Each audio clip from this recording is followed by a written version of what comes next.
Il m'est donné de constater que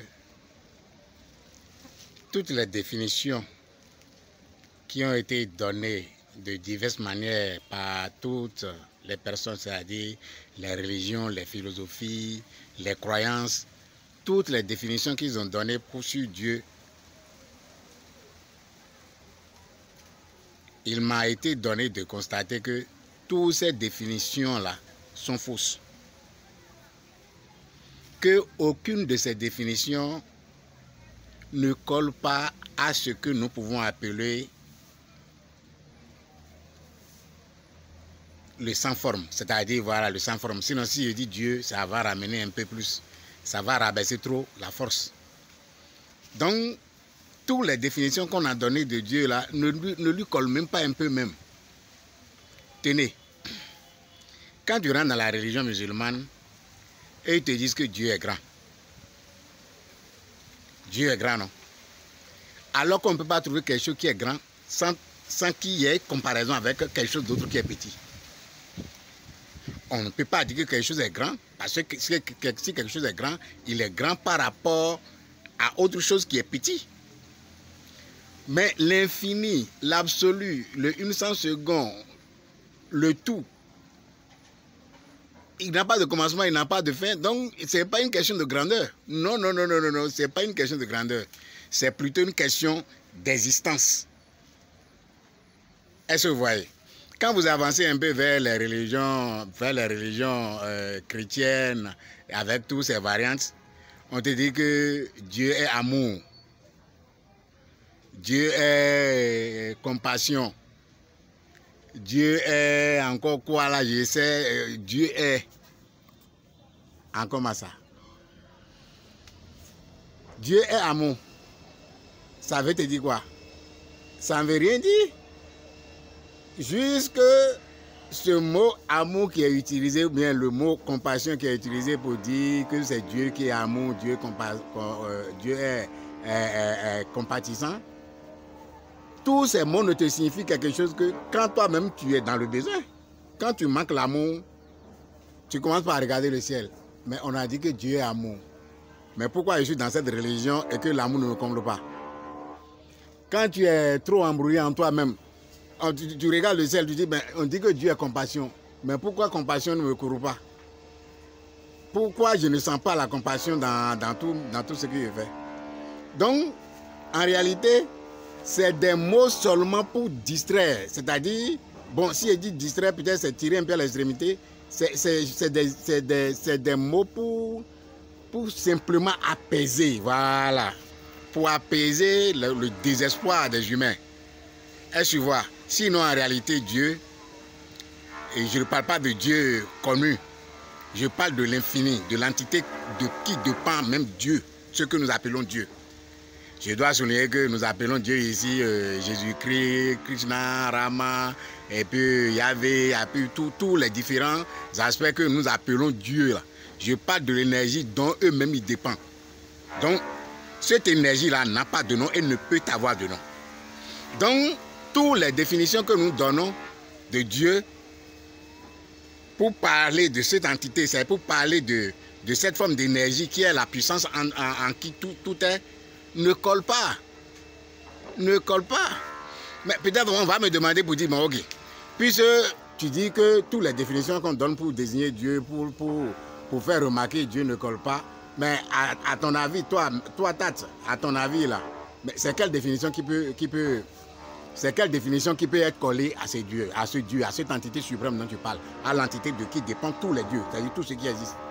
C'est quoi? Quelle image qui peut coller à lui? Mais l'image qui peut coller à lui, c'est très simple. Quand vous prenez une plante, vous allez voir cette plante-là. Il va évoluer à son rythme et s'organiser de sorte qu'il évolue. Donc, tu remarques au sein d'une plante qu'il y a une forme d'intelligence qui est là et qui lui fait faire ce qu'il lui faut pour progresser, qui lui fait faire ce qu'il doit faire à chaque moment, à des temps T, c'est-à-dire à des moments précis de sa vie. C'est-à-dire depuis qu'il est petite plante jusqu'à la fleur, jusqu'au fruit, jusqu'au où il ne donnera plus fruit.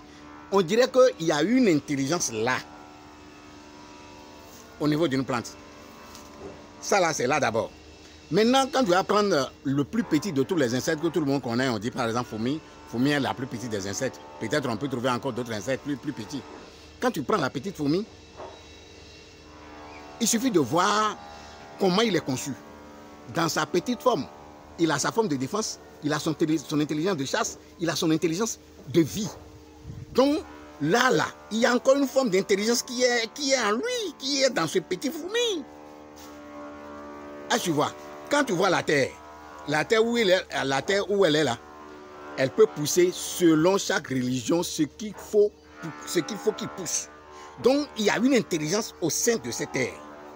Quand tu vois l'air a son rythme d'évolution et puis il fait les choses qu'il doit faire en son temps. En son sein, il y a une intelligence. Donc, il y a l'intelligence là qui imprègne tout ce qui existe. Donc, si on doit revenir pour dire que Dieu est omniprésent et est en toutes choses et est partout, le vrai mot qui doit désigner ce Dieu-là, cette force-là, ça doit être l'intelligence. Le plus intelligent, c'est-à-dire l'intelligence la plus élevée qui incarne toutes choses. C'est ce mot-là qui lui colle mieux. Sinon, tous les autres mots-là, Dieu est amour, Dieu est compassion, Dieu est quoi, tout ça là, Dieu est grand, tout ça là. Non, c'est pas... Non, ça colle pas vraiment. Mais quand tu vois chacune des créations, l'intelligence dont chacune d'eux est dotée pour d'abord vivre, survivre, évoluer, défendre sa vie, tu te dis que non, il y a une autre chose qui est au sein de toute la création. Et cette chose-là n'est rien d'autre que l'intelligence. En tout cas, à la première vue, n'est rien d'autre que l'intelligence. Peut-être au fur et à mesure des recherches, on peut voir que ça dépasse l'intelligence. Sinon, c'est quelque chose. Il y a quelque chose de plus poussé, de plus intelligent, de plus vivant, de plus programmé, de plus qui est au sein de toute la création. Que ce soit les minéraux, que ce soit les végétaux, que ce soit les animaux, que ce soit les humains, que ce soit les anges, les êtres supérieurs, tout ça là, ils ont en eux des différentes formes d'intelligence qui partent de la source. De la grande source qui est la source de la création, la source de qui dépend toutes les créations. Et en son sein, toutes les formes d'intelligence sont là. Donc, le vrai mot qui devait désigner l'infini, je ne parle pas de Dieu fini, des dieux connus, des dieux sous forme, des dieux de qui dépend, c'est-à-dire la forme d'énergie de qui dépend ce que nous appelons Dieu. Aucun nom ne peut le désigner, ne peut être plus proche de lui si ce n'est pas l'intelligence suprême. C'est l'intelligence suprême, l'intelligence la plus suprême de toutes les intelligences qui est là et qui est imprégnée dans chaque chose.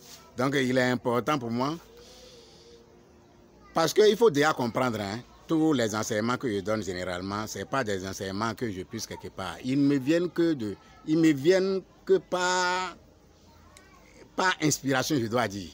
Donc, quand j'ai observé un peu le message qui est venu, je me suis dit, c'est bien de partager avec vous. Peut-être ça pourra vous permettre d'avoir une autre idée, une autre image, une autre compréhension de ce que nous appelons Dieu.